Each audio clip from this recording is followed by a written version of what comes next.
अगले जन्म में यदि इस जन्म में यदि उस कर्म का फल आपने नहीं भोगा तो अगले जन्म में भी भोगना पड़ेगा। इस पर हम एक दृष्टांत देते हैं। यह दृष्टांत आप लोगों ने कई बार देखे भी होंगे और सुने भी होंगे। आप लोगों ने विश्वामित्र का नाम सुना होगा। विश्वामित्र जी पूर्व जन्म में राजा था और राजा लोग पहले शिकार खेला करते थे।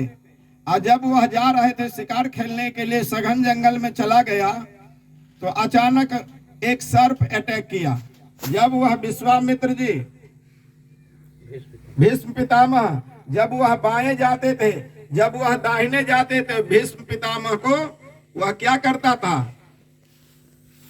अटैक करता था काटने के लिए। प्रिय श्रोताओं, प्राण रक्षा के लिए उन्होंने भाला बेच दिया और यूं आकार से घुमा करके दूर जंगल में फेंक दिया। अगले जन्म में वही फिर जन्म लेता है। पूर्व जन्म में वह राजा था। भीष्म पितामह एक ठो पहले कह दिए हैं, लेकिन वह राजा था। वही देवव्रत बना अगले जन्म में, नहीं गंगा का पुत्र बना।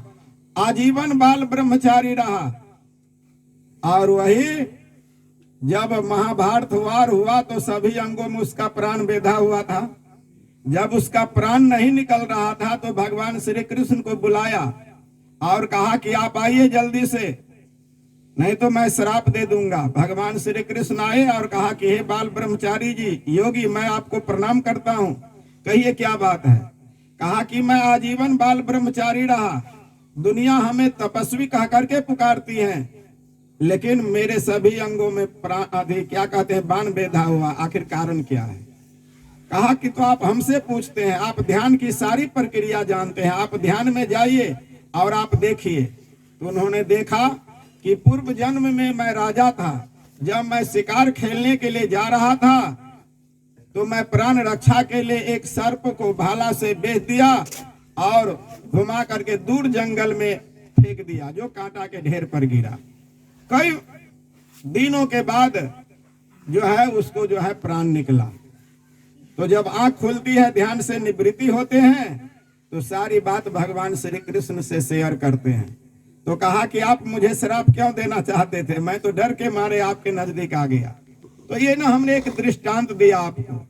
अब सिद्धांत ये कहता है कि इस वर्तमान समय में हम आप जो भी नाजायज कर्म करते हैं या अच्छा कर्म करते हैं, उसका फल चाहे आज मिले, कल मिले या परसों मिले, मिलना तय है। इसलिए कभी भी चोरी, हिंसा, बेईमानी, ठगी और झूठ बोल करके धन इकट्ठा मत कीजिए। किसी को सताने का प्रयास नहीं कीजिए। यदि आप सताते हैं तो आपका रिएक्शन होगा।